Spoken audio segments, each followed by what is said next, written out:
আপনি আমাকে বিয়ে করতে পারবেন? হোয়াট? আমি কিছু বুঝতে পারতেছি না, মাথায় ঢুকতেছে না কিছু আমার। ধরুন আমি আপনাকে স্বামী সাজিয়ে আমাদের বাড়িতে নিয়ে গেলাম, কিছুদিন পর আপনি ওখান থেকে চলে যান। আমাকে দরকার নেই তোমার, তুমি চলে গেলে এরপর কি হবে?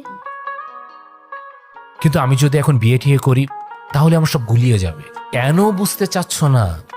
আমি যদি 6টা মাস সবকিছু ভালোভাবে হ্যান্ডেল করি তাহলে আমরা একটা স্টেবল লাইফ পাবো। রাফিজ, আরে প্লিজ তুমি তোমার পরিবারকে নিয়ে একটাবার আমার মামার সাথে কথা বলো। তোমার এক্ষুনি বিয়ে করতে হবে না, আমাকে শুধু 7 দিন সময় দিয়েছে। আমি আর পারছি না রাফিজ। একটু আমারটা ভাবতে শিখো।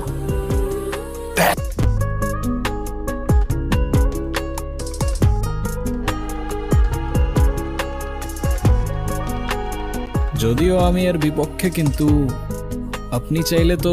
মেরে ফেলা এতটা সহজ না। তার হৃদস্পন্দন, তার প্রাণ এখন আমার শরীরে।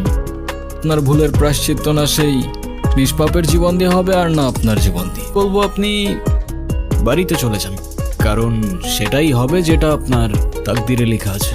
আপনি কি কিছু বলতে চাচ্ছিলেন? আপনি আমাকে বিয়ে করতে পারবেন? হোয়াট? আমি কিছু বুঝতে পারতেছি না, মাথায় ঢুকতেছে না কিছু আমার।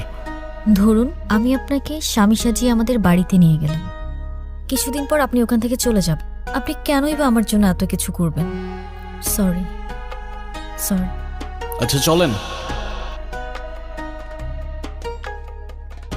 আপনার জন্য মা হবেন না আপনি?